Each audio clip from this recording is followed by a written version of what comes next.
Detail చూస్తే CM Jagan ఎన్నికల ప్రచారాన్ని పిఠాపురంలో ముగించబోతున్నారు. ఇందులో భాగంగా ఆయన పిఠాపురంలో ఏర్పాటు చేయబోయే సిద్ధం సభలో పాల్గొనున్నారు. జగన్ వస్తుండటంతో పిఠాపురంలో మున్సిపల్ అధికారులు రోడ్లకు ఇరువైపులా ఉన్న చెట్లను తొలగించారు. అంతేకాకుండా చిరు వ్యాపారుల దుకాణాలను సైతం జేసీబీల సాయంతో తొలగించారు. దీంతో చిరు వ్యాపారులు ఆందోళన వ్యక్తం చేస్తున్నారు. తమకు జీవనాధారం లేకుండా చేశారని ఆవేదన వ్యక్తం చేశారు. సీఎం వస్తే తమ షాపులు తొలగించాల్సిన అవసరం ఏంటని ప్రశ్నించారు.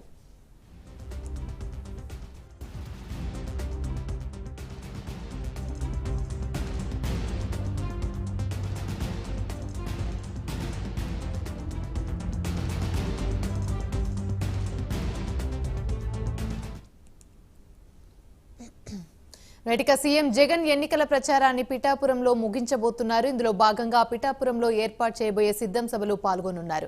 ఇదే అంశానికి సంబంధించి మరిన్ని వివరాలు మా ప్రతినిధి వర్మ అందిస్తారు. వర్మ, చెప్పండి, జగన్ వస్తుండటంతో పిఠాపురంలో మున్సిపల్ అధికారులు అయితే రోడ్లకు ఇరువైపులు ఉన్న చెట్లను తొలగించారు. దీనికి సంబంధించి పూర్తి అప్డేట్స్ ఏంటి? ఈ రోజు ప్రచార పర్వంలో చివరి రోజు కావడంతో ఒకవైపు పిఠాపురం నియోజకవర్గం నుంచి పవన్ కళ్యాణ్ కూడా ప్రాతినిధ్యం వహిస్తున్నతో ప్రత్యర్థిగా ఉన్నటువంటి వంగా గీత ప్రచారం కోసం ప్రస్తుతం సీఎం జగన్ స్వయంగా పిఠాపురం నియోజకవర్గం అయితే రానున్నారు. పిఠాపురం సెంటర్ లో సిద్ధం సభకి ఇప్పటికే భారీగా ఏర్పాట్లు చేశారు. నిన్న సాయంత్రం నుంచి కూడా ఏదైతే ఈ సభకి రోడ్డుగా ఆనుకున్నటువంటి పచ్చని చెట్లన్నింటినీ కూడా ప్రస్తుతం మున్సిపల్ అధికారులన్నీ కూడా అందరూ కూడా నరికేశారు. ఉప్పాడు సెంటర్ లో ఏదైతే చిన్నమాంబ పార్క్ కి ఆనుకున్నటువంటి ఈ చిల్లర వ్యాపారస్తులు కొట్లు సైతం కూడా ప్రస్తుతం పూర్తిగా తొలగించేసిన పరిస్థితులు అయితే కనపడతా ఉన్నాయి. ఇప్పటి వరకు ఎన్ని సభలు జరిగినా, ఎందుకంటే నిన్న కూడా పవన్ కళ్యాణ్ బహిరంగ సభ కూడా ఇదే ఉప్పాడ బస్టాండ్ సెంటర్ లో జరిగింది. అయితే అక్కడ ఉన్నటువంటి వర్కర్లకు కానీ చిల్లర వ్యాపారస్తులకు కానీ ఎటువంటి ఇబ్బందులు లేవు. అయితే తాజాగా ఈ రోజు సీఎం జగన్ సభతో ఈ చిల్లర వ్యాపారస్తులు కొట్లు సైతం తొలగించేశారు పూర్తిగా కూడా. అయితే మా బతుకు తెరువు ఇచ్చేటటువంటి మా వ్యాపారాలన్నింటినీ కూడా ప్రస్తుతం ఈ సభ పేరుతో తొలగించడం అన్యాయం అంటూ కూడా అక్కడ ఉన్నటువంటి చిల్లర వర్తక వ్యాపారస్తులందరూ కూడా నిరసన వ్యక్తం చేస్తున్న పరిస్థితులు ఉన్నాయి. అయితే జీవనోపాధిని నాశనం చేసినటువంటి సీఎం జగన్ ఈ రోజు సభ ద్వారా ఇక్కడ మెజారిటీ అయితే సాధించలేడు. ఖచ్చితంగానే ఏదైతే పిఠాపురం నియోజకవర్గంలో పవన్ కళ్యాణ్ గెలుపు ఆల్రెడీ డిసైడ్ అయింది.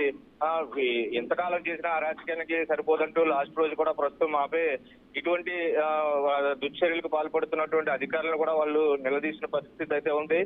ఇదేక్కడ న్యాయం అంటూ కూడా లబోదిబో అంటూ చిరు వ్యాపారులు కూడా నిన్నటి నుంచి ఏదైతే ఈ రోజు సభ అంటే నిన్న సాయంత్రం నుంచి కూడా పూర్తిగా ఆ సెంటర్ ఏదైతే ఉప్పాడ బస్టాండ్ బంగారు రాగమ్మ చెట్టు సెంటర్ పూర్తిగా కూడా తమ ఆధీనంలోకి అధికారులు తీసుకున్నారు. ముందుగా చెప్పుకుంటే కనుక మేమే ఈ బడ్డీ కొట్లని తీసుకునే వాళ్ళు ఏమీ చెప్పకుండా వాటిని పూర్తిగా ధ్వంసం చేసే రీతిలో తొలగించడం అన్నది ఎటువంటి సమాచారం ఇవ్వకుండా మమ్మల్ని మేము ప్లాట్ఫామ్ మీద వ్యాపారం చేసుకుంటే మా బతుకుల్ని ప్లాట్ఫామ్ చేశారంటూ కూడా ప్రస్తుతం అక్కడ ఆందోళన వ్యక్తం చేస్తున్న పరిస్థితులు కూడా ఉదయం నుంచి కొనసాగాయి.